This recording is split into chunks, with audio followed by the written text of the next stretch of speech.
afternoon almost. It's about 2 minutes till noon. We have a lot to cover. My name is Roy Heatherly, President and CEO of the Monroe Chamber of Commerce, and it is a beautiful day. In Monroe, West Monroe, Ridgewood, Sterlington, or as Mayor Brown would say, the Quadruplex, Washita Parish, and all over Northeast Louisiana. On behalf of the Monroe Chamber of Commerce Board of Directors and West Monroe, West Washita Board of Directors, Chamber of Commerce Board of Directors, I'd like to welcome you to the 2024 Northeast Louisiana Delegation Appreciation Luncheon. It's hard to believe that we've been hosting this regional event for over 40 years. We do so you can get an update on the recent session and hear from the legislators' perspective on what happened, and to thank our delegation for the work they do to make Northeast Louisiana stronger. Projects for our cities, projects for our parishes, other projects like RIP, ULM, and the Northeast Louisiana Children's Museum, and for all the rest, we say thank you. Teddy Roosevelt has a quote about those brave and passionate people that go into the arena every day for us to make our world a better place. I promise you that all these senators and representatives that are sitting in front of you right now fight for all of us every single day, and to each of you we want to say thank you, and I think it's worth a hearty round of applause for all of you.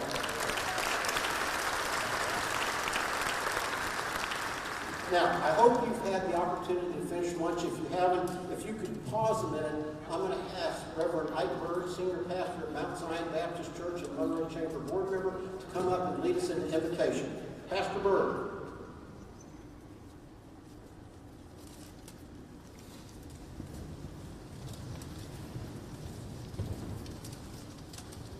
Let us pray. Gracious God, our Father, Lord, how blessed we are in you to be able to assemble here today, God, in this wonderful state and this wonderful community that you've so blessed us with, God. We thank you that you are the maker and creator of all mankind, and you are the giver and the sustainer of all life, and for that we're so grateful. And you've given us a more abundant life through your Son, Christ Jesus. Father, we say thank you for that today. We thank you, God, for Monroe and West Washita Chambers and coming together to host this event. God, we thank you for all of the senators and representatives that we have here in this great state. God, we pray your blessings upon them and upon their families. God, we pray for all of the businesses who have come together on today, God, to hear what is going on in our great state. So I pray that you would bless our time together on this morning, God. I pray that you would bless the food that we're eating, that it may nourish and strengthen our bodies. We ask it all in Christ Jesus' name we pray. Amen. If you could stay standing, please, for just a minute, I'm going to introduce our co-host, Executive Director of the West Monroe West Washita Chamber of Commerce, to come up and lead us in a pledge and then offer some remarks. Chris Keller. Thanks, Roy. Join me in the pledge. Salute. I pledge allegiance.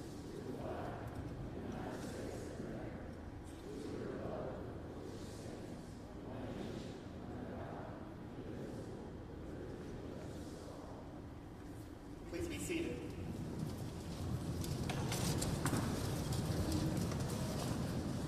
It is a great day in our entire community, and I'm happy to join Roy at the podium today. On behalf of our entire community, our board and staff collectively at the Chambers, I extend a heartfelt gratitude for our elected officials here today who demonstrate dedicated service and unwavering commitment.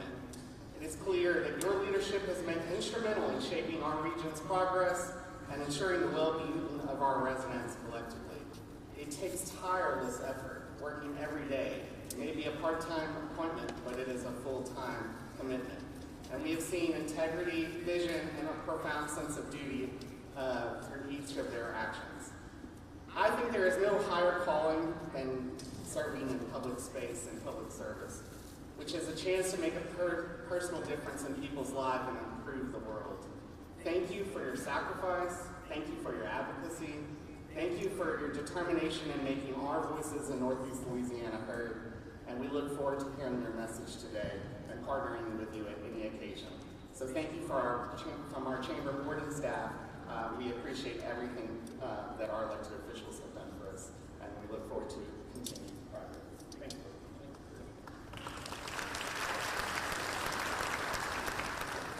Chris. Now, we have a lot of people to introduce before we get to all our guests of honor. And I'm going to start down to my far left, and if we've had some shaking around, so if I miss somebody or if I get out of order, I apologize. I'm going to start with Pastor Bird, who you just met. Dr. Mark Sanders, Dean of VCOM Louisiana campus, who just had their first graduating class last month. Congratulations, Dean Sanders. Dr. Mark Aram, Provost and Vice President of our University of Louisiana in Monroe, the real University of Louisiana. Dr. Randy Espers, Chancellor of Louisiana Delta Community College, the best community college in the nation. Chris Kelly, who you just met. Jeremy Harrell, Board Chair for the Monroe Chamber of Commerce and Executive Vice President for Guaranteed Bank and Trust. Brandon Welch, Board Chairman for the West Monroe West Ouachita Chamber of Commerce and Store Director for Brookshires. The Honorable Friday Ellis, Mayor of the great city of Monroe. Next to him, the Honorable Stacy Mitchell, Mayor of the great city of West Monroe. Next to her, the Honorable Matt Talbot, Mayor of the great town of Sterlington. And next to him, the Honorable Gerald Brown, Mayor of the town of Ridgewood. And next to Mayor Brown, the Honorable Shane Smiley, President of our Ouachita Parish Police Jury. Give a round of applause for those folks. Now, this front table is who we're going to hear from in just a minute, but I'm going to introduce them right now. Senator Jay Morris, Senator Katrina Jackson Andrews, Senator Stuart Cathy Jr., Senator Glenn Womack.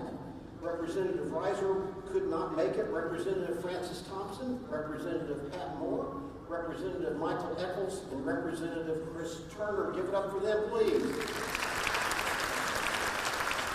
We're going to start down here with our sponsors, the Hall of Fame of Businesses. We've got William Smart, Executive Director for the Monroe Housing Authority and CEO. Chris Holyfield, Vice President of Holyfield Construction and a Leader of Change sponsor.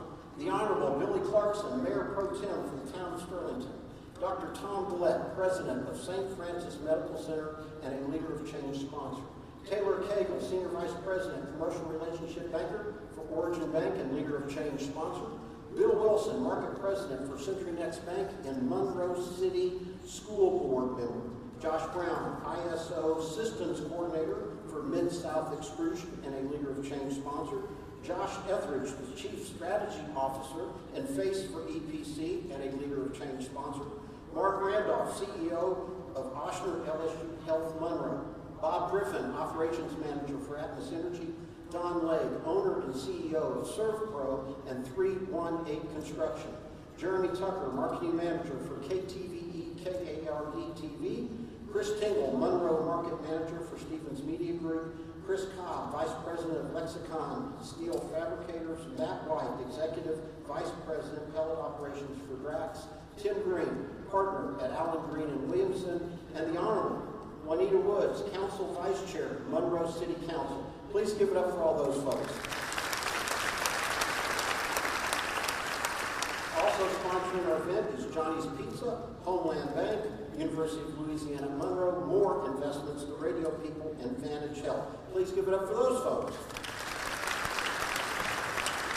Now, we have quite a few elected people in the crowd, and I'm going to try to run through those as quickly as I can, but I do want to thank them for their service to our community, which is one big, giant community. We'll start with the town of Sterlington. Zach House, Alderman. Charles Hodnett, Alderman, and Erica Grouse, Alderwoman. Ouachita Parish School Board, Tommy Como and Harold McCoy. Ouachita Parish Police Jury, Larry Bratton and Lonnie Hudson. Retired Judge Elvis Stout is with us. Judge Wendell Manning, 4th Judicial District Court, is with us. Ramona Martin with U.S. Congresswoman Letlow's office. Angie Robert with U.S. Senator Cassidy's office. Hannah Livingston with U.S. Senator Kennedy's office. Mike Walsworth, former state senator and with the Lieutenant Governor's office.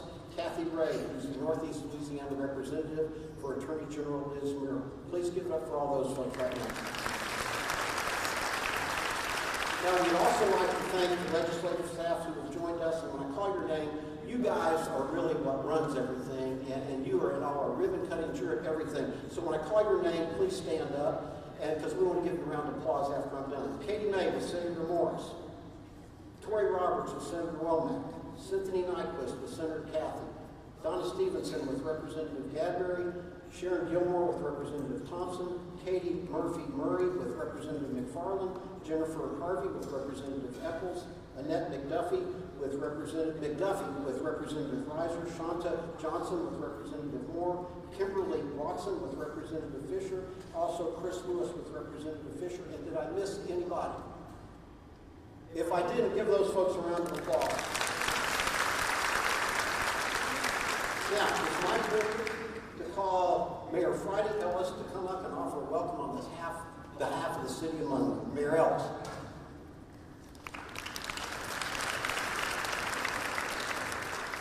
I get the privilege to welcome you all today and welcoming back our delegation. I didn't call them as much this session because they were fast and furious down there working really hard, and they put in some long hours. And I just want to say I appreciate it. I know you're away from home, you're away from family, and you're putting in those extra hours. I want you all to know this isn't just about bringing money back home. That's a big part of it, but a lot of it is helping us solve some big challenges that we face in our community, and them helping us get into rooms with the right people to help us make decisions. A lot of this is no secret to you that a lot of our work we do here, and you've seen through the city, has been with drainage. And with the help of our delegation, we have over 7 miles of drainage that is being build capacity, that have plagued neighborhoods for years. And every time that I sit down with our delegation, they're always quick to help and help us solve these challenges. So I just want to say thank you so much. There's other issues like passenger rail. I told a joke at the last Southern Rail Commission meeting. There were 2 people there from Richland Parish, and I said, well, you know what they say back in Louisiana. I said, where 2 or more people from Richland Parish are gathered, Francis Thompson is present. And so it's true. Francis and his staff, they have always been big champions for this, and I want to say thank you for what you've done in your office. Jay Morris, I want to give you a special shout out too, because Jay always has the nose to find money for equipment here in the city of Monroe. I can tell you, and I will speak on behalf of our employees, they really appreciate it. The new equipment helps them be more efficient and helps them get home on time too. So we appreciate everything that you do. Again, I can't tell you the countless times that I've called, and you've always been there for us in the city of Monroe. And I just want to say thank you for all of your help and all that you do. Thank you. Thank you, Mayor. And I think I might have missed Hannah Livingston. Hannah, did I miss you or did I get you? Okay, with Senator Kennedy's office. Thank you for being here. Now, I'd like to call on Mayor Stacy Mitchell on behalf of the offer of welcome on behalf of the city of West Monroe. Mayor Mitchell.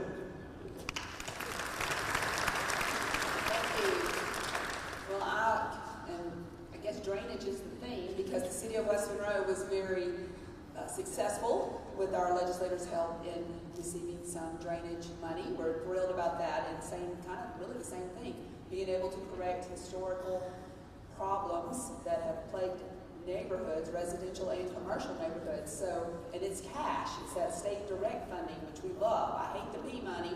I love the cash money.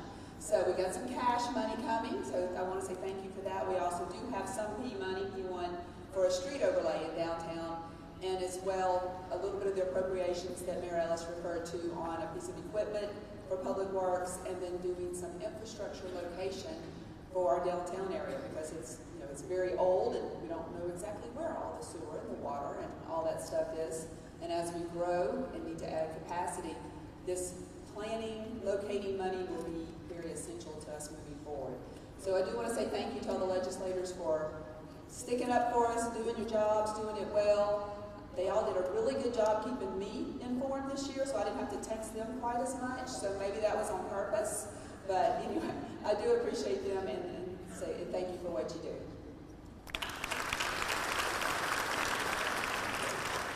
Thank you, Mayor Mitchell. Now I'd like to call on Mayor Matt Talbert, Mayor of the town of Sterlington.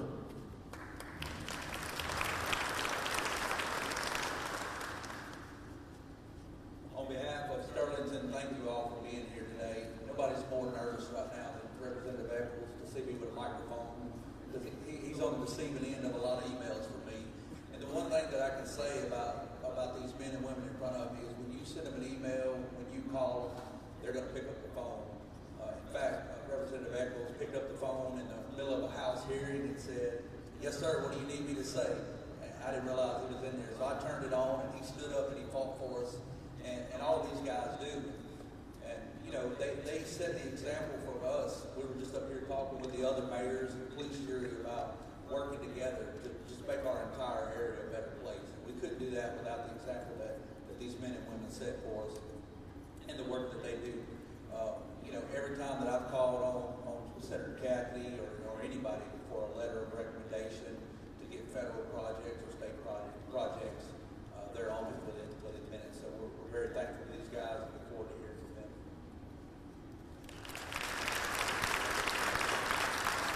Thank you, Mayor. And now I'd like to call on Mayor Gerald Brown, Mayor of the town of Richwood, who just left a coffee and conversation to be with us. Mayor Brown.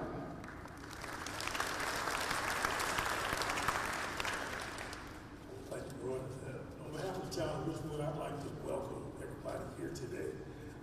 Daphne sent me an email this morning and said that you need to be 30 to 60 seconds fat chance. I'm long-winded, I'm sorry.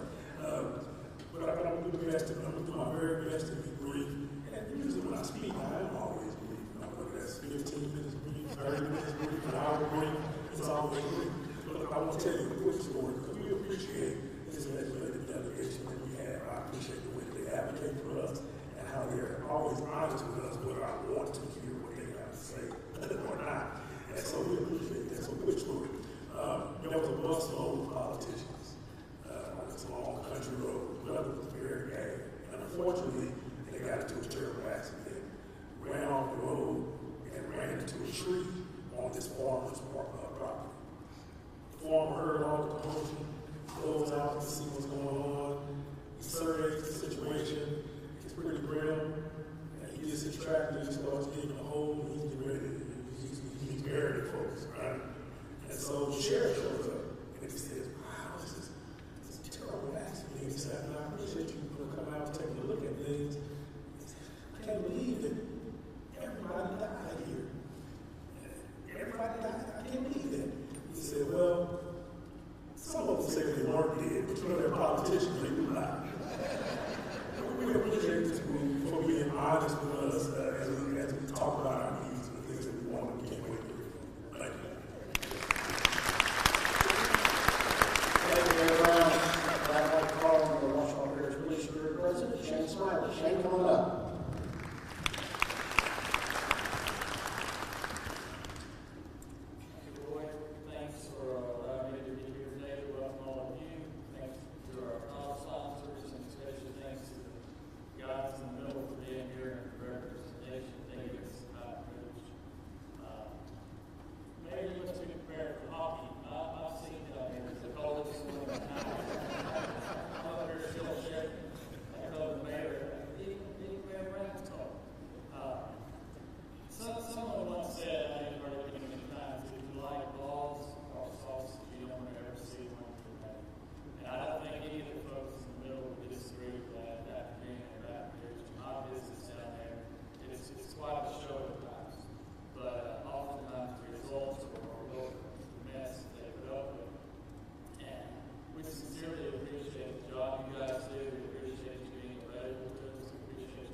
And now it is my pleasure to turn the program over to Jeremy Harrell and Brandon Welch to introduce our delegation. Thank you, Roy. Thank you all for being involved. I really appreciate that. But in the interest of time, we're not into list meeting appointments for our delegation, but just know that they are working very hard for us day in and day out. And if there's anybody whose name is not mentioned so far, raise your hand. I think we basically introduced everybody in the crowd, correct? Okay, that was supposed to be a joke. Sorry about that. I'll accept that round of applause right now. Thank you. All right, we're going to start off with our senators, and to get us kicked off is our District 35 Senator Jay Morris.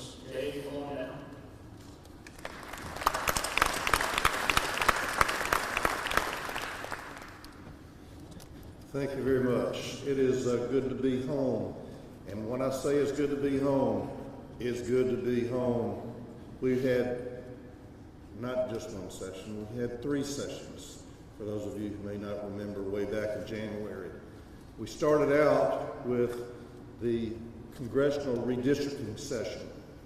Some of you will be a little bit shocked when you go to the polls to vote for your congressperson, hoping to vote for Julia Letlow. A lot of you will not be able to do that. You'll be in Mike Johnson's district.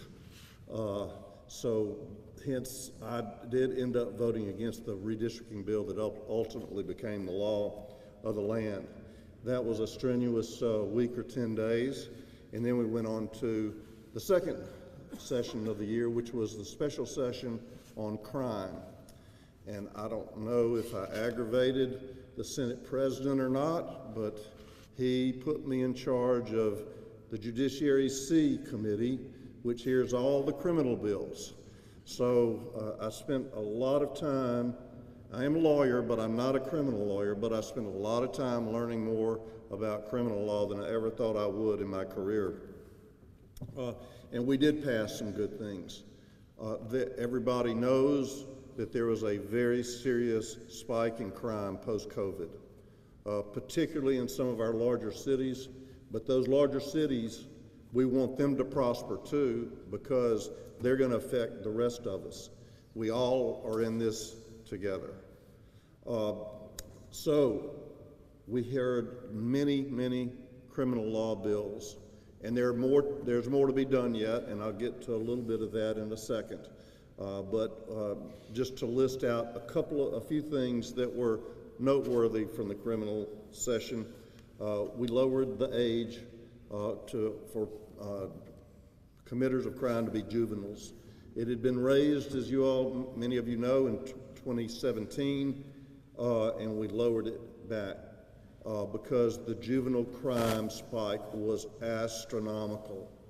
It was unbelievable. And many of the juveniles and most of them were being committed by 17-year-olds. A lot of times at the behest of older criminals, but nonetheless, it was a serious problem with very serious crimes. Everybody in the legislature knew about the lady whose arm was literally ripped out of her socket in New Orleans during a carjacking. That's just one example. It goes on every day, but we did something about it. We increased the penalties for a whole host of crimes and established mandatory minimums for a number of crimes, including carjacking. We revamped the entire parole and probation system. Those who are convicted prior to this summer will still be eligible for parole per the existing law, but going forward, there's no more parole. There's probation, but no more parole. And it will be mandated that people have to serve 85% of their sentences. Up until now, somebody might be sentenced 20 years, and then they serve 2. So that nobody could, prosecutors, judges, the public, defense lawyers, the criminals, the accused themselves never understood fully what they had to expect. Now it's going to be a very definitive. They still can earn up to 15% off their sentence for good behavior, and those rules are going to be very uniform throughout the state, and I'm very pleased with the way that worked out. We revamped the public defender law and the board, which was plagued by infighting. This is kind of inside baseball. Not many know about this, but in order to have a really effective criminal justice system, you have to have really good prosecutors, but you have to have defense lawyers too, or else the system doesn't work, because every defendant has the right under our Constitution to have a lawyer. And we have to provide for that, or you can't prosecute people if they can't be represented. So we did a whole host of things there. We did tap the Revenue Stabilization Fund to improve our prisons, and particularly our juvenile facilities. Some of you may know Swanson here in Monroe. The new Swanson is a state-of-the-art building. but sadly and unfortunately we need more, and there are going to be more improvements to existing facilities, and we're going to build some more to make sure juveniles are appropriately housed in accordance with law. On to the next subject regarding criminal and civil justice, judges. Now, we got some judges in the room, and they're all friends of mine, and we have very good judges, but we have a few that aren't so good. An editorial in the Baton Rouge Advocate this very week, and believe me, the Baton Rouge Advocate is not a right-wing rag, and it says, we need better judges. There was a judge in Baton Rouge that overturned a rape conviction of 50 years ago without even a motion by someone to do so, and without any evidence to suggest why. She just did it on her own. We have judges that refuse to sign arrest warrants or search warrants. One judge has suggested when law enforcement comes to him about a search warrant, we'll go ask them if it's okay if we search their house for the drugs. That doesn't really work very well.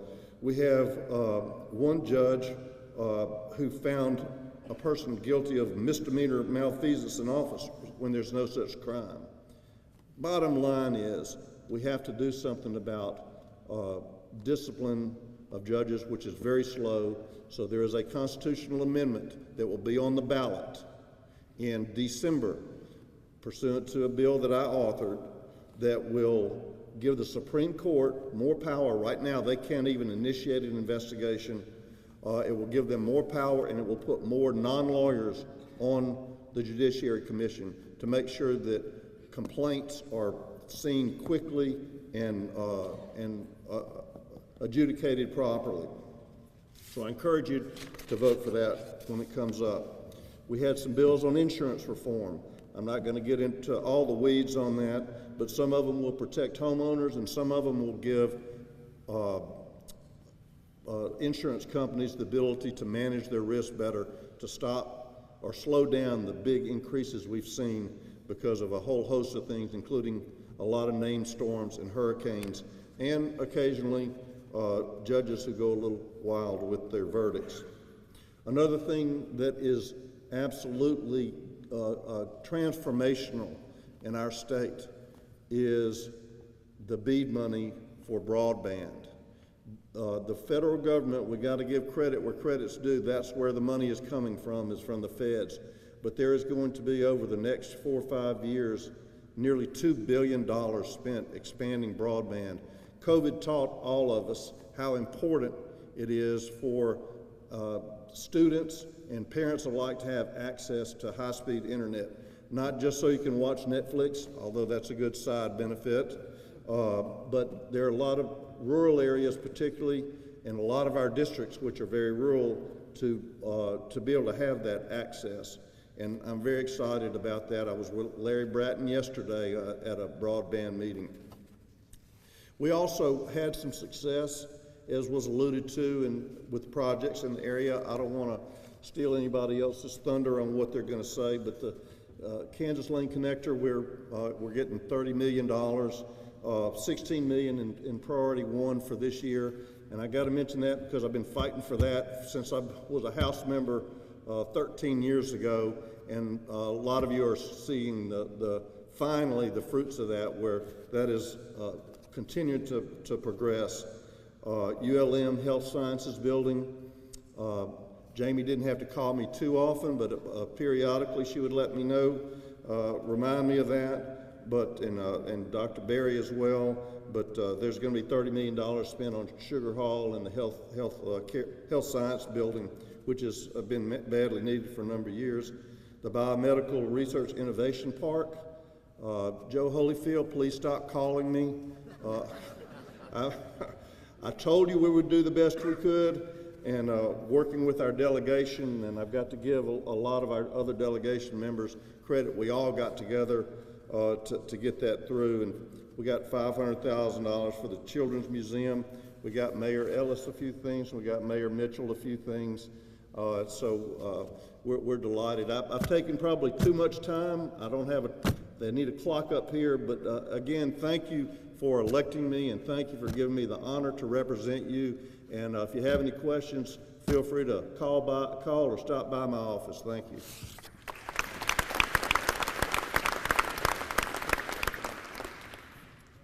Next up, representing District 34, we have Senator Katrina Jackson Andrews.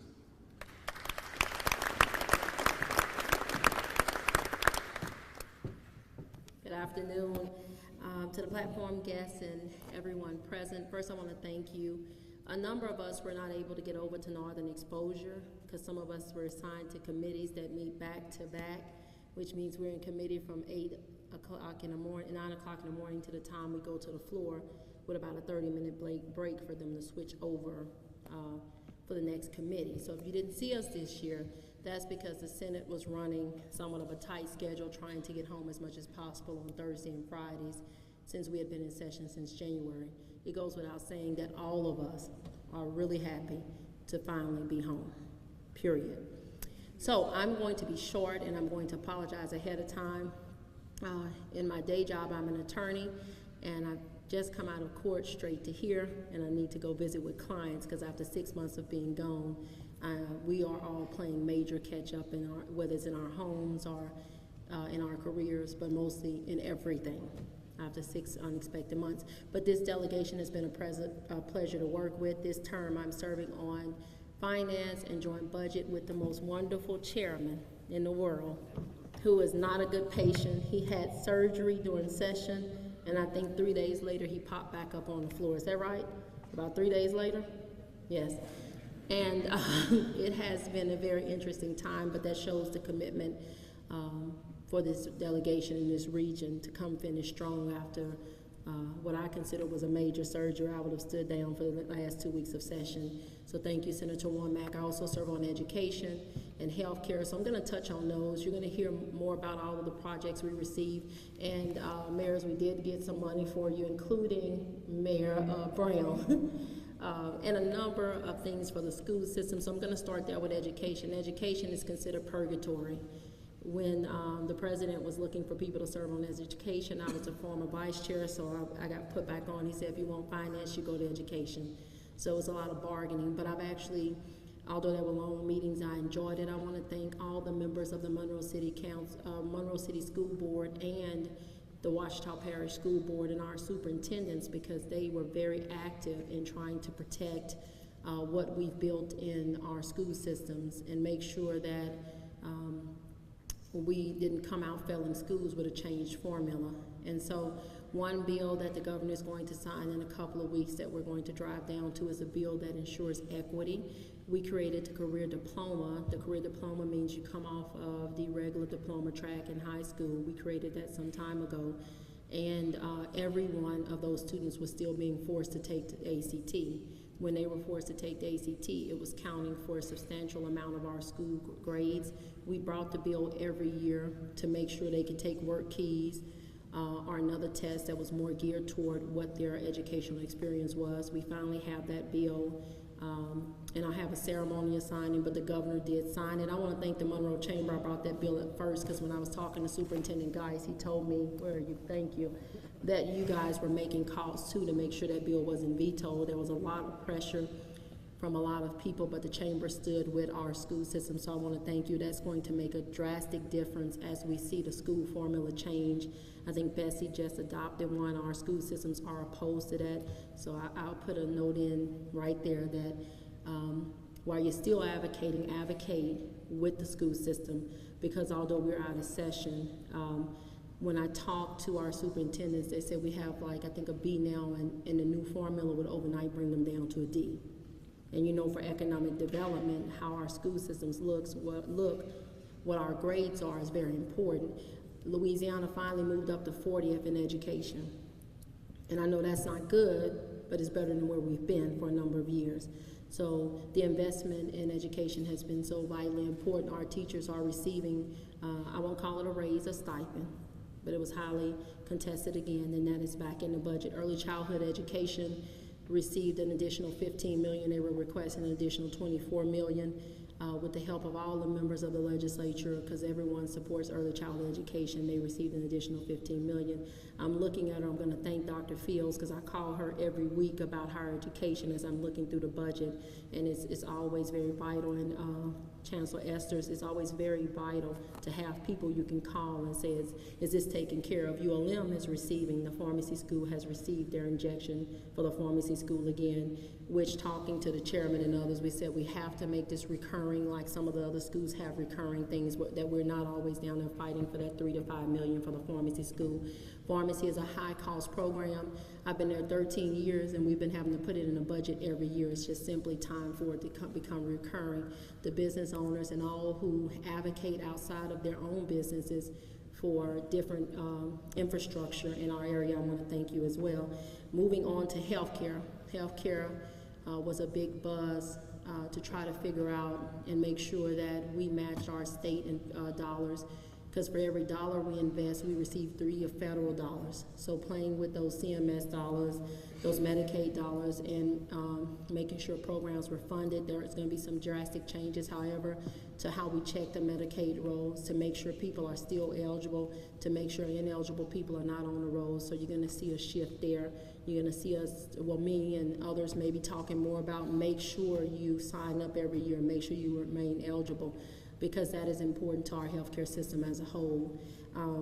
A lot of people are going to talk. I think that's pretty much it in in education and healthcare. There were a number of bills passed. You are going to get our mail-outs. My office will be emailing out a very intense, this is what changed in law, because as Senator Morris said, a number of things changed in criminal law. We've had those requests in other areas. But VCOM, I want to thank you. You had your first graduating class. We were in session, but that has made a major impact on the economy, and you just getting involved and supporting the legislative process as much as possible. A lot of members are going to talk about a lot of other things in the budget. I want to stick to healthcare and education because you have so many members and we tend to repeat ourselves. But Monroe, Louisiana, Richwood, Sterlington, Ouachita Parish, I'm happy to report, is receiving its fair share in the appropriations budget and the capital outlay budget, and we can't do it without each other and with the help of so many people. Mr. Holyfield, you did text us a lot, and but I was encouraged that someone would be that tenacious for projects in our area. So thank you, and thank everyone else that texts us. But it takes a lot as a business owner to come outside of your business and continuously advocate for the things, those with disabilities, and other things that's needed. My staff is not here, but I want to thank them. They probably did not want to come because I'm probably one of the few legislators who came in on a Monday night at 11 o'clock and showed up at the office at 8 a.m. And I have not taken a break since we've been back, so they're probably sick of me already. But thank you so much.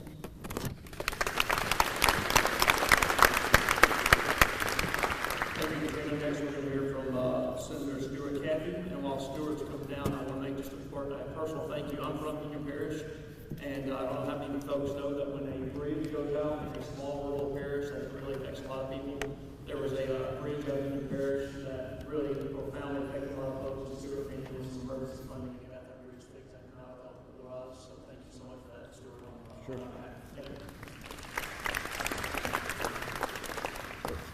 Thank you. Thanks, Jeremy. Look, and I can't take all the credit for that. Representative Turner, we share Union Parish.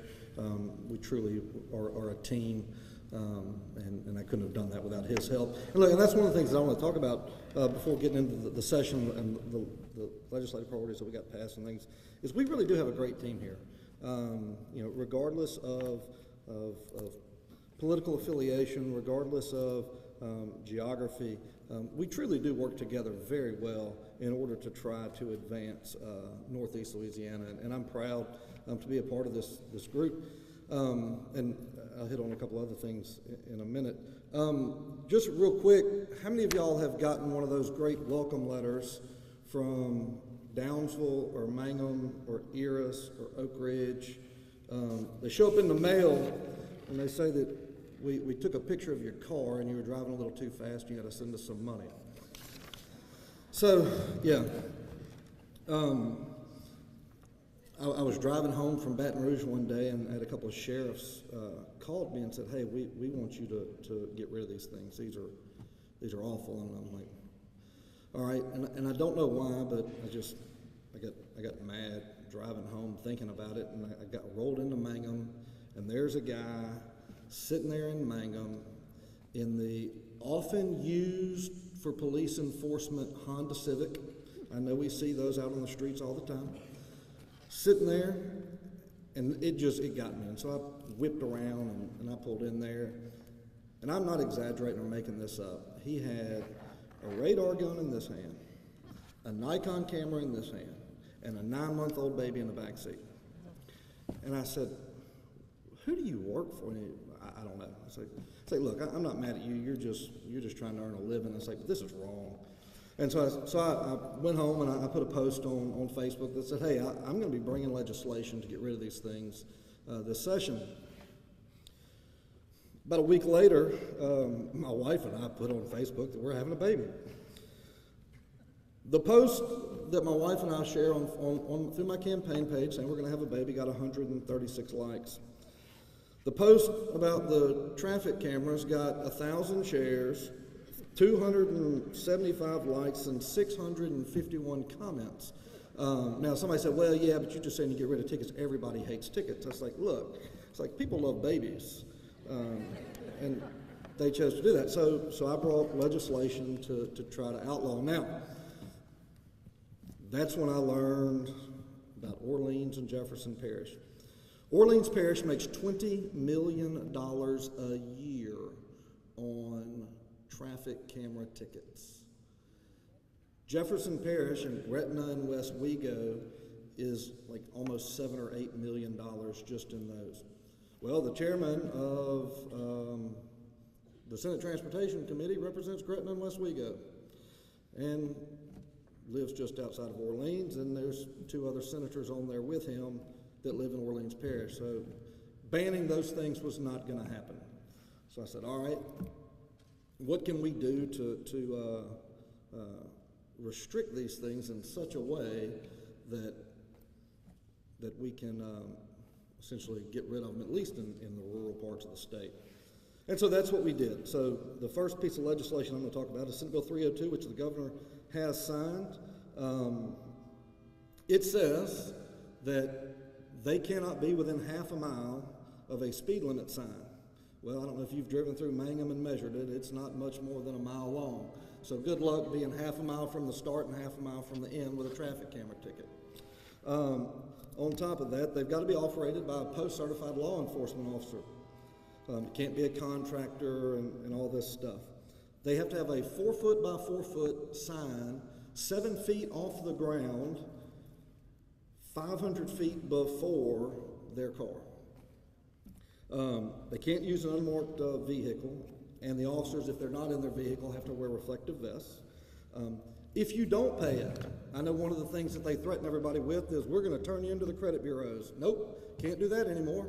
That's against the law. So if you show up with one of these on your credit report, they're violating the law.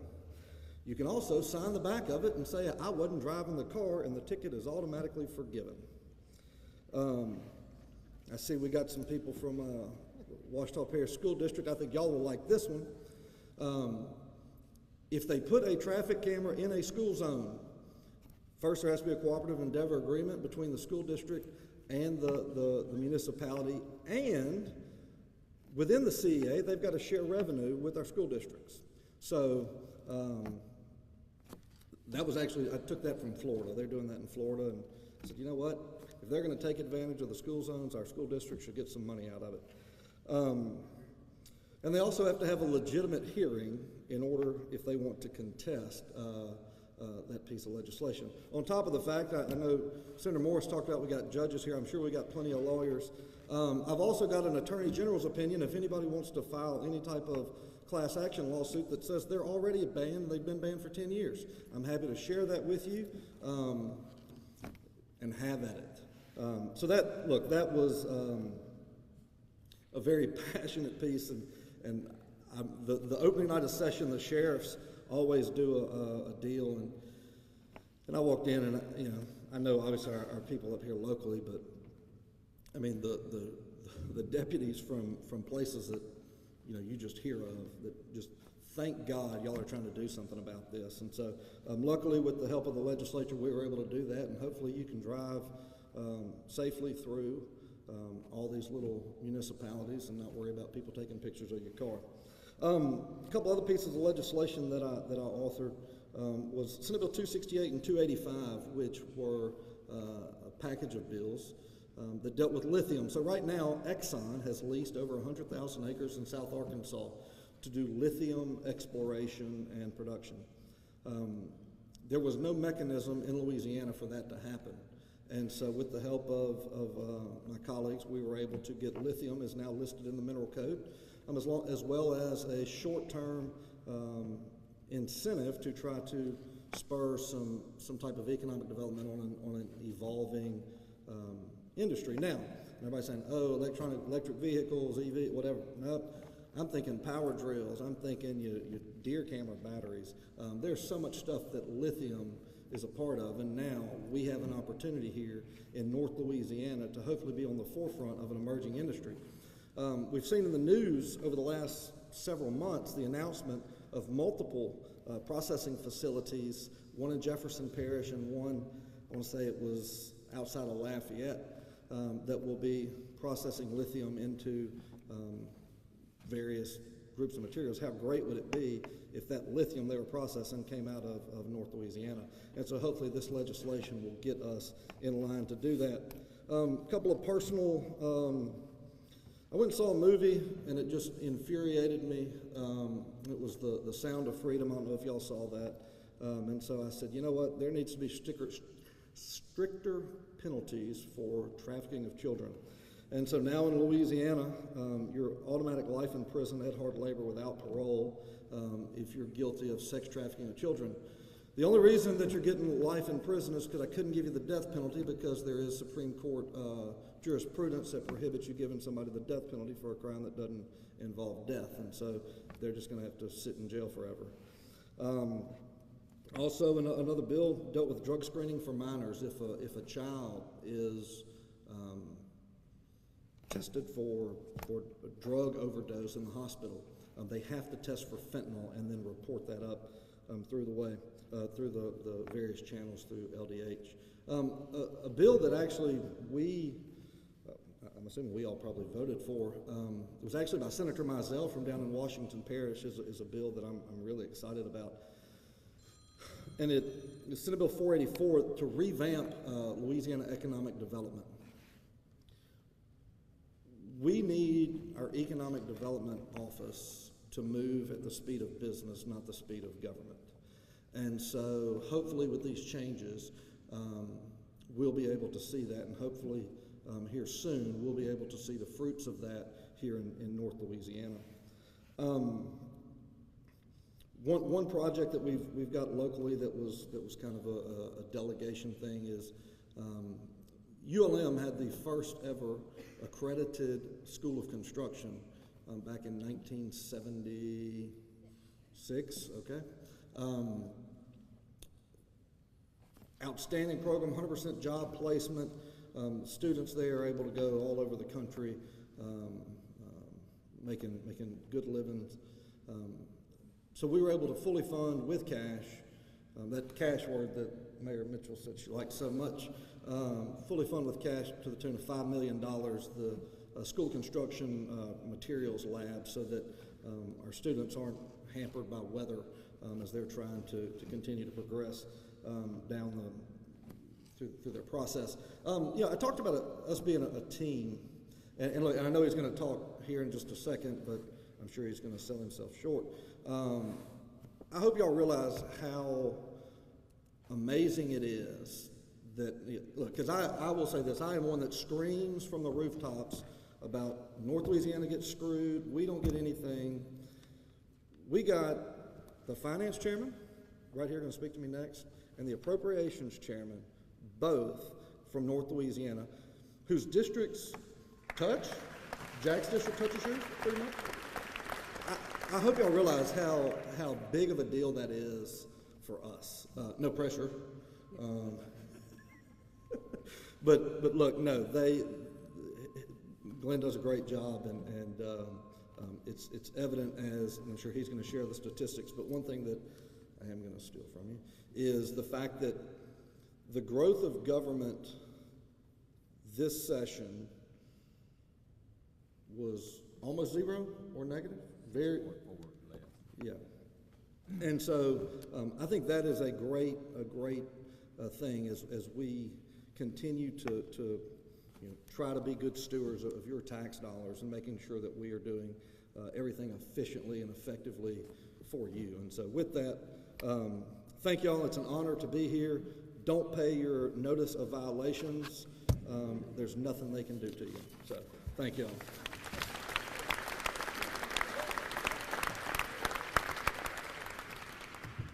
Thank you, Senator. Next, we want to welcome from District 32, Senator Monroe.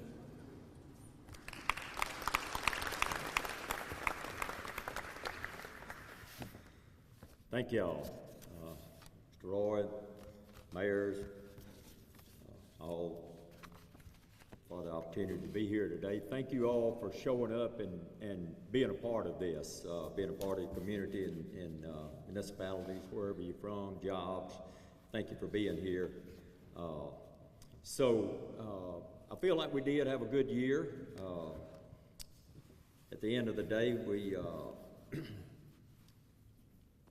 had a overall reduction of 6.4% from the operating budget of 2023 to 2024 in our budget.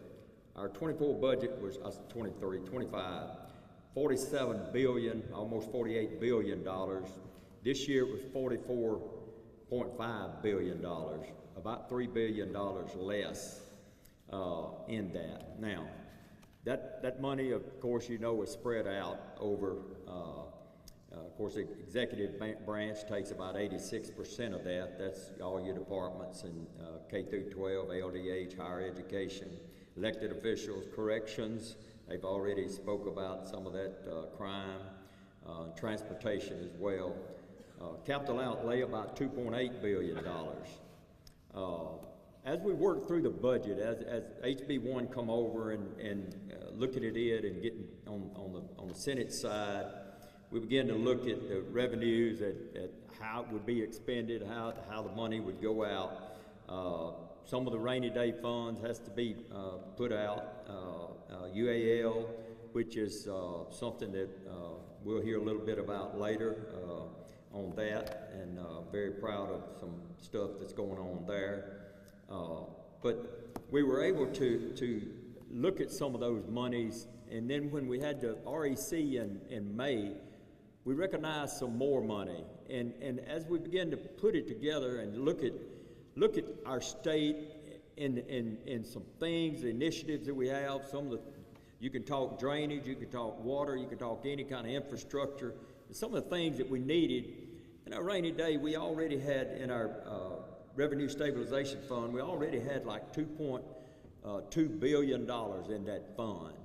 After recognizing the extra money, it was like $717 million was recognized.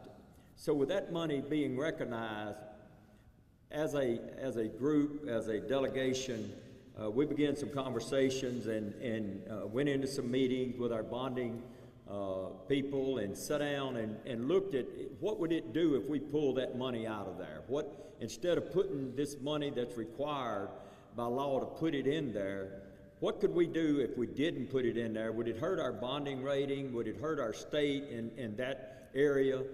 And it was come to the conclusion that it would not. So we began to have conversation about what if we took that money and actually put it out on the streets? What if we invested some of that money?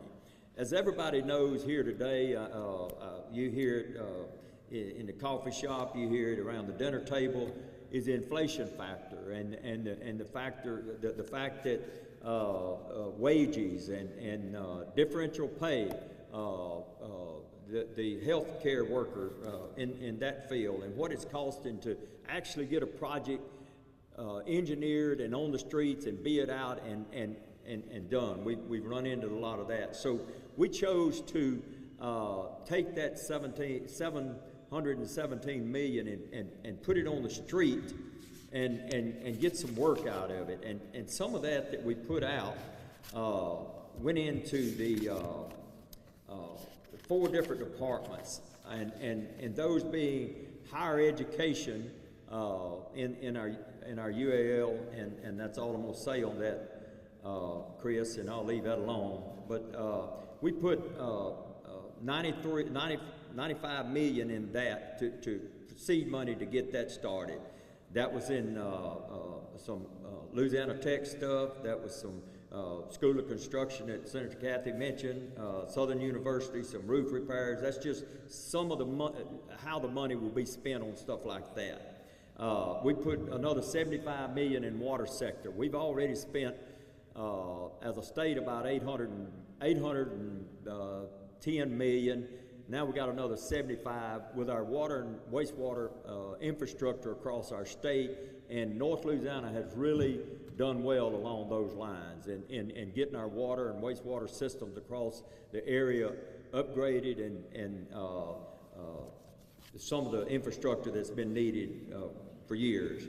The other thing we've done is put $390 million in our highway priority program, shovel-ready projects, to get some of those projects across our state built. Because the inflation factor is actually outrunning the money that if we'd have put it in the bank.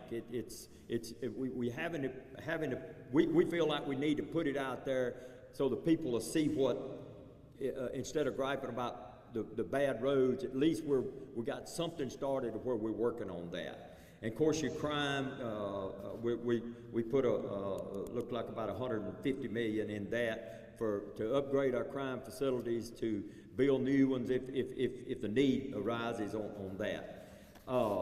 We also had some statewide stuff. Of course, on K through 12, we're not where we want to be, but we have made progress. K through 12 in the last 5 or 6 years, where we was 47, I think, we're down to number 40 now. But we put 24 million into MFP formula, 33 million for the teacher siphon, 15 million to early childhood. In that, it give us a total of about 229 million there. In some literacy programs, we put some money there. In higher education, we put some money in some of our ag. You know, we got research stations all over the state. We're an ag state. It's a lot of ag goes on, and we upgraded some of the equipment. That we put 11 million last year. We put 4 million more this year to that. Pennington Research Station. Just some things. Health Science Center, we put some money there. One takeaway for Northeast Louisiana, we got them $4 million for our pharmacy college. I think that was a big land there for us to be able to do that. We worked in the healthcare industry with some of this and across the aisles to try to continue some of the initiatives that we have there in the workforce, in the healthcare industry, as far as Meals on Wheels and our food banks. And I didn't realize, as getting into as being a legislator, just how much difference that makes, and the volunteer work that goes into that, and the people that really benefit from those kind of programs. So very, very excited about that, and some of the statewide initiatives we're supposed to do. It's already been mentioned, the economic LED, the restructuring of that, very encouraging along those lines. We were able to put some $2 million, that'll be divided among the 8 districts across the state. Also another 10 million for the economic development for statewide projects. And then we put 20 million in the mega site development. When you have these companies from other places looking, you know, I guess it's kind of like we are with a microwave. You know, we're impatient. We want it right now. Let's get it. That's the way they look at us. They come in here and they ready to, if you got a site ready, let's look at it. But if we got to do a bunch of work, it's going to be 2 years before it's ready. It hadn't got the water, the sewer, the power, the you know, hospitals and all that goes into what really makes them look at our rural areas, or our northeast Louisiana, if I could say that. That's what we're trying to get ready. We're trying to make ourselves presentable and attractive to those companies to where they'll want to be here, and I think we've moved the needle on that as well in a lot of that. Workforce development, which is something that we're you got juvenile justice, but you also got workforce development that we've intertwined some of that. If you do wind up in incarcerated, and we're trying to teach you a skill to where you come out, you can go to work, you know how to work, somewhere that we quit paying and you start paying back on that. So encouraged about that. I will say this in closing, that it takes all of us, and I'm privileged to work with my colleagues here as well as in Baton Rouge, but it was just a different session. We had redistricting, we had crime, and then we had our regular session.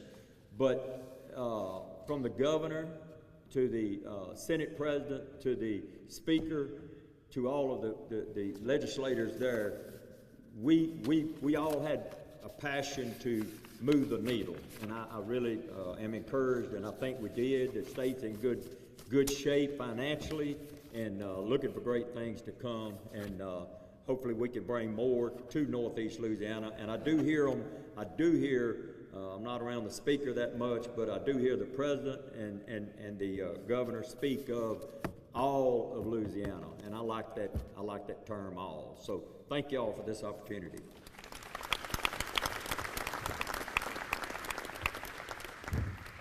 Thank you, Senator.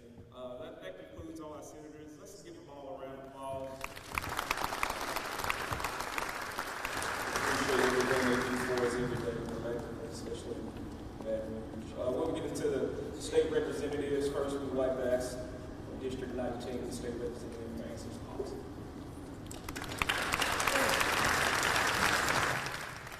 I see we got a lot of people leaving. I won't be long. I'll be about 10 or 15, 20, 30, 40 minutes maybe. Could be an hour.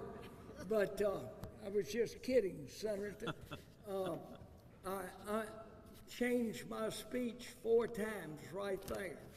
But I want to just make it very clear that we got a good delegation. Senate and House members, very talented. I didn't want to say this, maybe you can forget it, but I'm going into my 50th year in the legislature.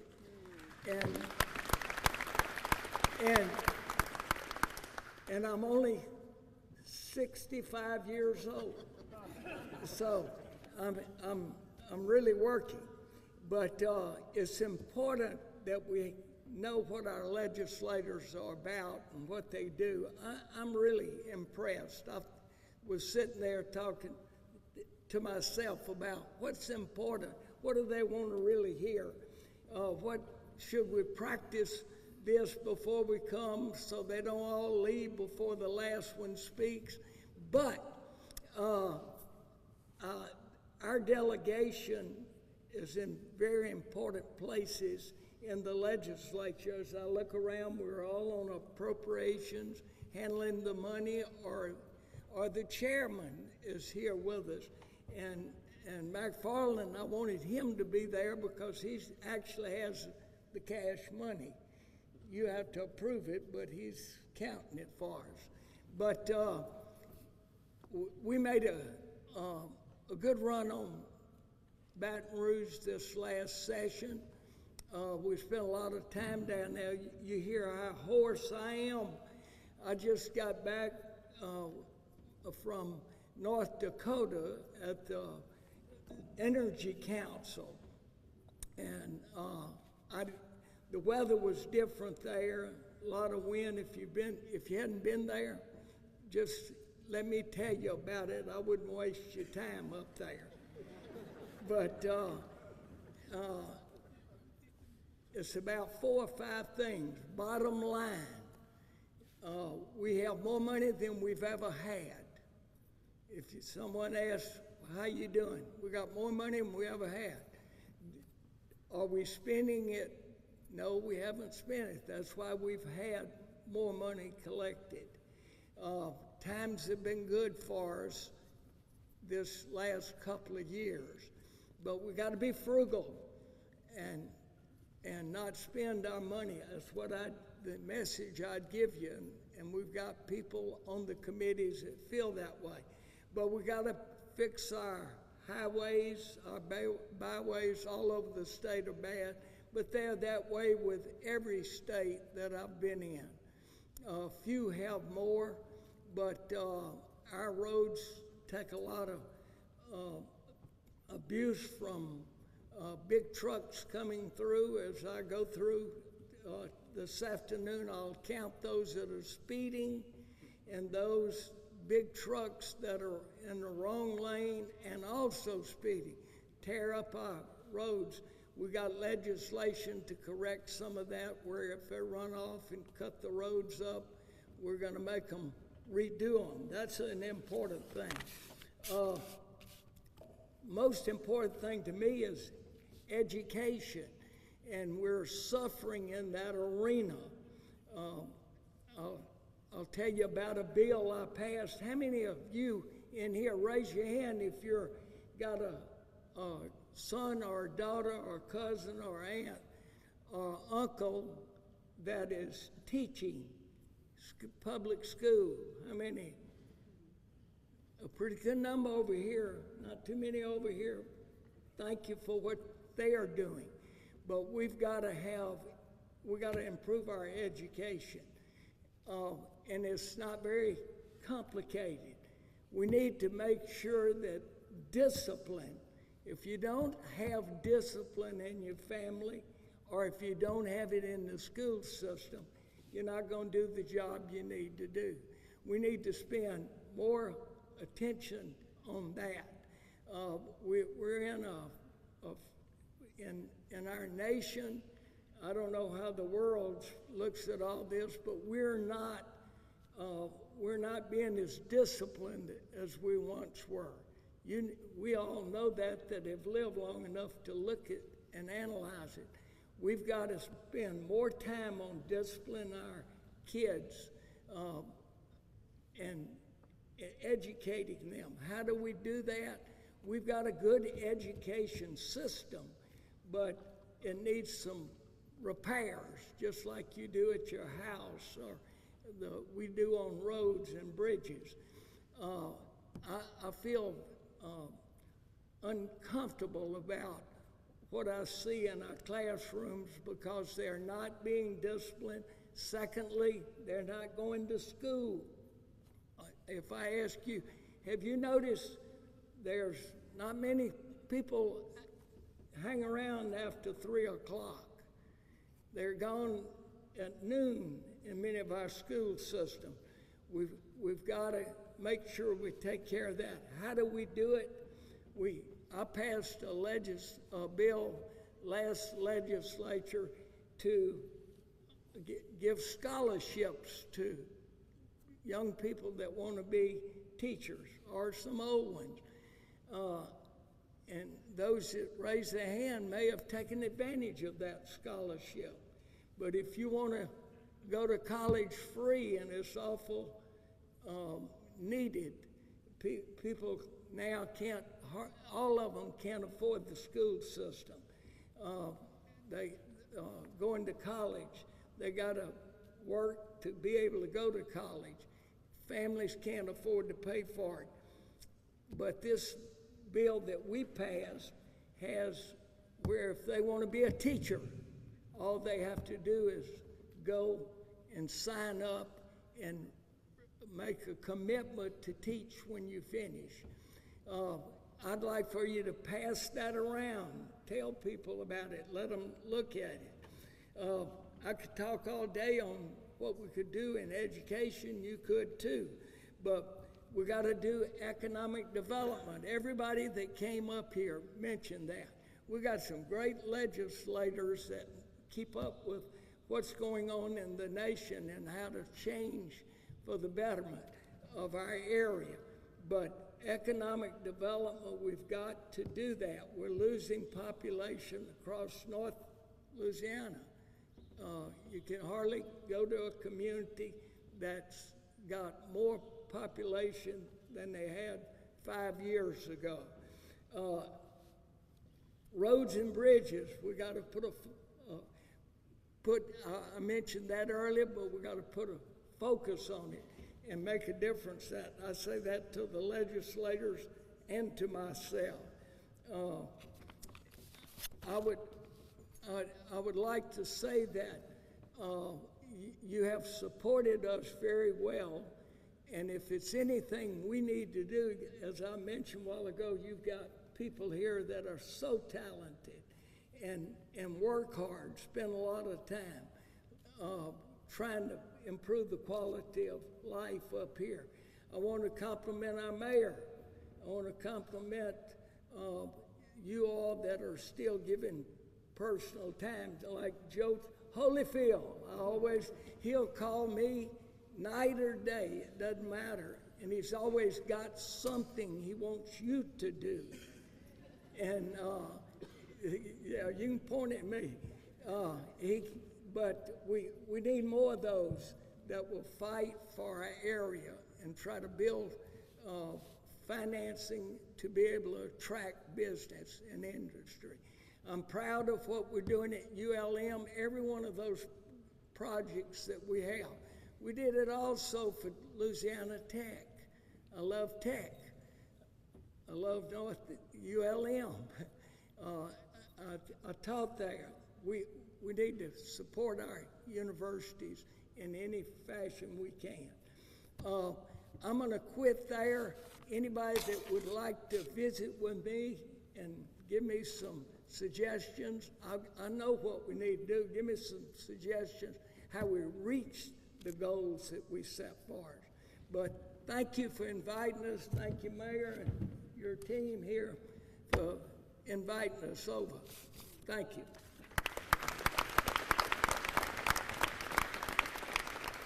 From District 17, you as well, Representative Captain.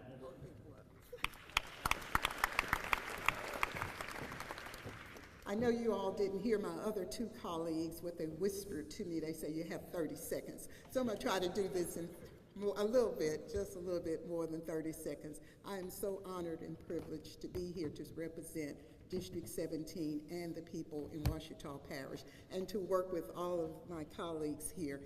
Yes, it has been a long session, 3 sessions as it was mentioned, but we got some work done.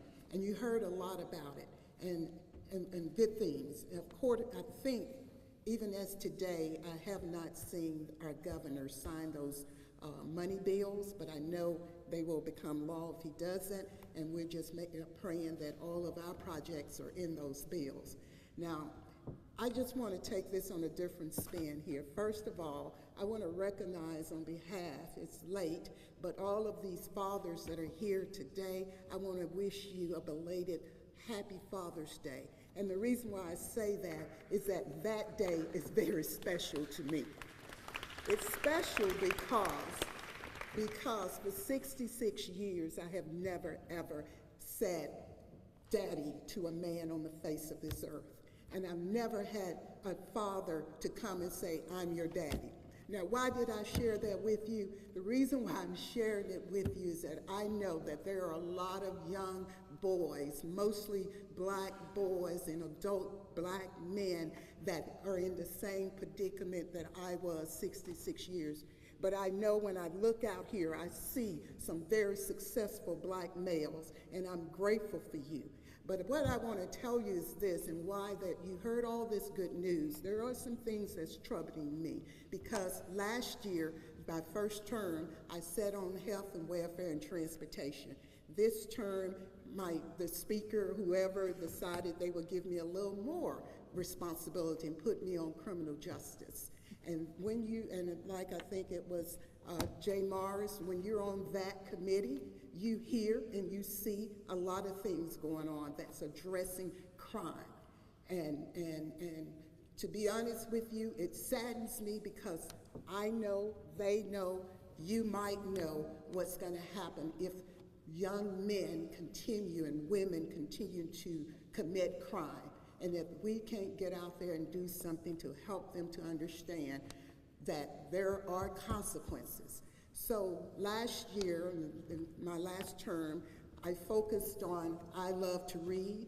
I focused on love your community. I focused on save our black males. And now, next week, I'll be out there adding another project and another message that says crime laws are changing.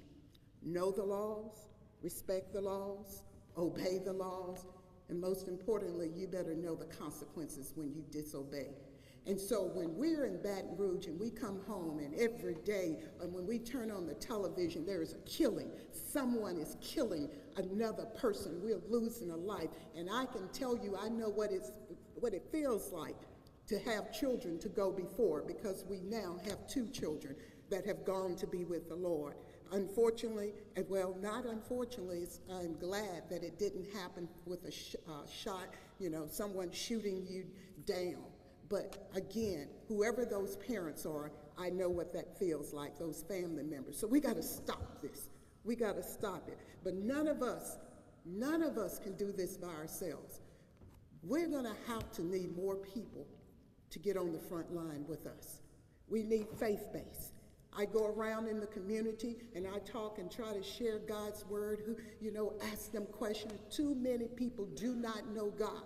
And if they don't know our God, and they don't know how much he loves them and wanted them to come into this world, and they were never a mistake, that he formed them, either knew them before they were formed in their mother's womb. If they don't know that, they're going to miss out on how to love someone else. So again, these types of things, looking at those bills and talking about those crime bills, yes, it tears my heart to pieces because I know what's going to happen. More people are going to be locked up that look like me. More of them going to be in jail longer, and some going to even die and be buried on those grounds with an unmarked grave. So it's important that we get out there. But I do know this. There are a lot of bills passed. You heard about the monies, but there's not a lot of monies to help us get out there and talk about the bills and get the message out. So all of you all that represent media, I'm going to be knocking on your door asking you to please help me. Let me get this message out. Help me get these messages out. Education is important. I was able to get a bill passed that will give us an opportunity to decide how we're going to help those from birth to 3 years old get a good start on life. We're going to be moving forward with that and talking to people about that. What else can we do? Because yes, it's important to come in this world, but then once I'm in this world and I don't have what it takes because I wasn't asked to be born, that's what many of the children are in the situation, they weren't asked. And so they're going to need some help. But we already know that the brain develops from birth to 3. So we got to do better there. And then we got to help them to be educated and whether you want to go to college or not, I want you to know that when you came in this world, before you came in this world, there were potential. You had potentials. But then when you came in this world, who knows? But still, I believe in hope. So we want our children to stay in school. We want them to consider a 4-year university because we know what kind of jobs are out there. You can't be a doctor without a college degree. You can't be an astronaut without a college degree. You can't be a scientist, and it goes on without. But not all the people, not all the ones are going to make that choice. I know. You see, I'm standing in front of you, a great-grandmother who raised me till I was 14, who lived on a plantation, had a 5th grade education, didn't know how to read, but she taught me and exposed me and told me I could go to college. And yes, I graduated from Northeast, first in the generation. But that's what we got to continue to do. And for those who do not want, yes, we got to help you with the skills, develop the skills and all. But I'm talking to the choir, but I just want to leave you with one thing. You see, my district is a struggling district. Poverty, when I look around in the communities, what I see, very few people are owning homes, poverty in every way that you can look and see, lack of hope and all, but that's okay because I know we can do better. But I can't help my district all by myself. I'm gonna need you all. And when I see my young black men, I need your help. But what I do want, and I'm looking and I see white men out here, I want you to know, because I know this for a fact, it doesn't matter if you white or black. If you care about a child and that child knows that you care, you can make a difference. So those that work for different companies, those who are out there advocating, I need you to help me. And one more week, next week, I'll be out on the road talking about love, love, love versus hate. Love yourself, but you can't love yourself until you know who you are. And so I want them to, you can't love others until you know who you are. So I'm going to be out there talking about love. Love your community, love to read, love all of that. But then I'm also going to be out there talking about these crime bills and what's going to happen and how we got to stop killing each other. How we got to stop doing that. And we're going to peel back and go back and see what's the root of all of this. What is causing this? And I know you are able to help me to do that. I'm so honored and pleased to be working with these guys. They had my back just a few weeks ago when one of our daughters left this earth, but she's with God. But so I say this to say that when death comes, it will hurt you, almost crush you, but you will not be crushed and destroyed. You will keep moving. That's what I plan to do, and I know my colleagues got my back. I hope you all will be working with me, because believe it or not, I'm going to be calling on you. Thank you, and God bless you.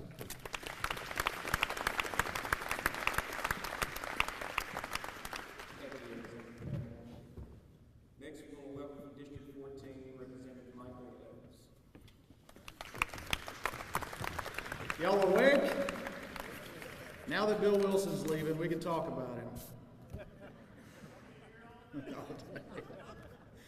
Well, first, it's an honor and pleasure to get to serve you. I'm going to be brief. I know Chris and I's notes are about the same. They're about 2 inches worth of talking points here. So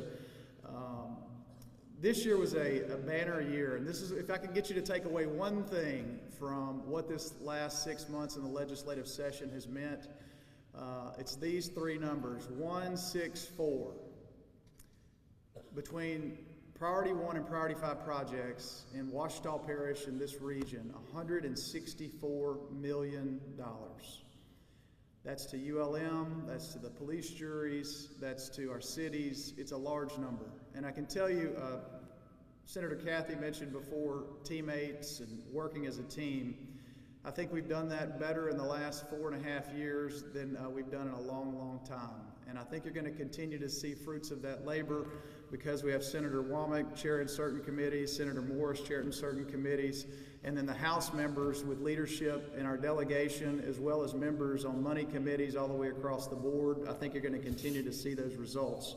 I do need you to pull out your phone very quickly and do 2 things for me. 1, take our picture and post the $164 million, because that's a big deal. But 2, if you need my office, you can call Jennifer Lord on her cell phone, Jennifer Lord Harvey, my legislative aide. Her cell phone number is 331-4918. And if you need me, my cell phone number is 366-7370. This year, we're investing billions of dollars throughout the state of Louisiana, $1.3 billion going towards Gumbo, or better known as our broadband expansion. We had a lot of individual bills that we worked on. I specialize in some of the healthcare space and trying to get people to and from doctor's visits, finding more specialists, bringing more primary care doctors to our state, and we made progress there. But I'm not going to tell you everything I did. If you want to know some of the bills that both me and my Republican colleagues are working on, go to contractwithlouisiana.com.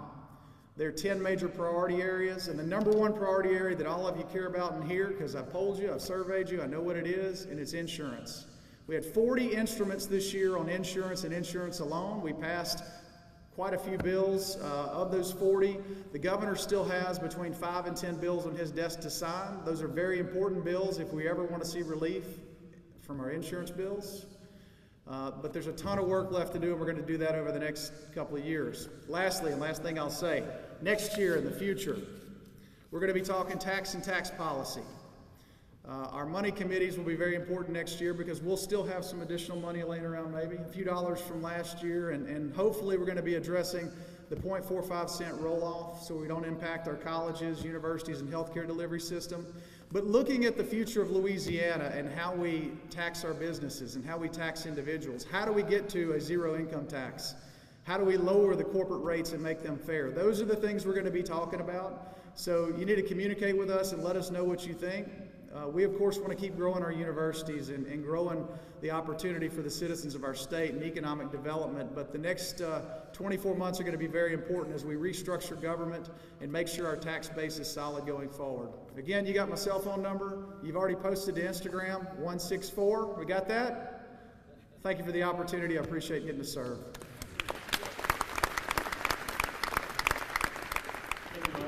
Last up, representing District 12 is Chris Turner.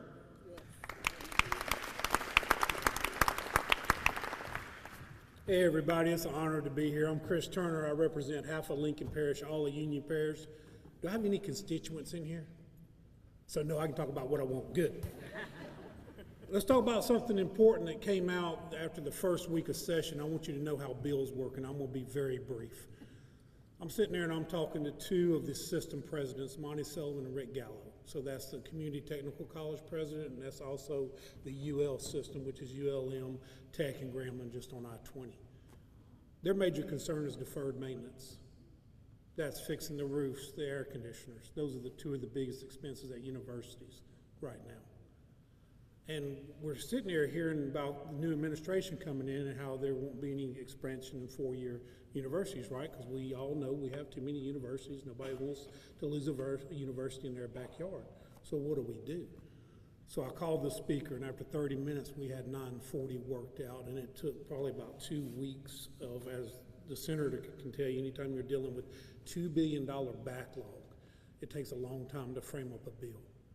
So just so you know what the economic impact just between here and Lincoln Parish is $46 million to ULM over the next 7 to 10 years. GSU is $76 million, Tech is $52 million, and that little community college, Delta Community College, $16 million. So if you're talking about system-wide, it's $1 billion for LSU. About $356 million of that dollars is for our medical schools. Does anybody in here need somebody in the medical field to be working? How do we retain our students? How do we keep people here in Louisiana? We invest in our own properties and show pride in our buildings. This is 70% of the square footage in our state that we own is in our universities. So there'll be 2 instruments filed next year. Hopefully I'm the author of those and finish up the bill. We also need to we need to redo our Constitution to where we can get toward that money that we need to get to spend toward this, or we need to do some amendments. So I'll be back here next year hopefully talking about that. We all talked about economic development. I want to bring a shout out to Rob Cleveland. Does anybody know who that is? That's our new Northeast Louisiana Economic Alliance person, so he'll start July the 15th. Speaking of that, look up HB 827, and I'm fixing to go because I know everybody wants to go and I've got to make $1 or $2 back home. Pull that up. That's for our data processing center. Hopefully there'll be some information announced here between the 1st of July or the 1st of August. Hopefully we'll have a big announcement about a data processing center coming to Louisiana. So we did a rebate bill for some sales tax for local and the state part, and it's with our neighboring states. If you've read any news at all, you know Jackson got a $10 billion investment, I think, from Amazon. So we are now competing with other states, and hopefully we'll have an announcement pretty soon. Again, I'm not going to give out my cell phone number, 318-548-9442. I got a stack of cards. Anybody that wants my number, give it to you. Call me. I will say this about this delegation. If we work well together. We pick, we joke. Eccles killed me one day with an amendment on a bill. I got him back on the floor. We also have a lot of fun, but we do work well together. So please, if you're worried about something or you're worried about the way we vote, call us, talk to us, ask us why we did it. We need input from you, and I will shut up after that. Thank y'all for being here, and thank you for being involved in your community. Well, thank you, and thank you all for your patience and staying with us. I think it's very obvious that we're represented by people that love what they do, they love serving us, and they have a passion for that. So thank you all very, very much. We want to thank our sponsors. Senator Cassie will be here August 28th for a breakfast. Monday, you can start nominating people for the 20 under 40. The September 20th is the Chamber Golf Tournament. And with that, thank you all again. We legislators, we'll have pictures right over to my stage right, if you guys could. Thank you all for coming. We appreciate you.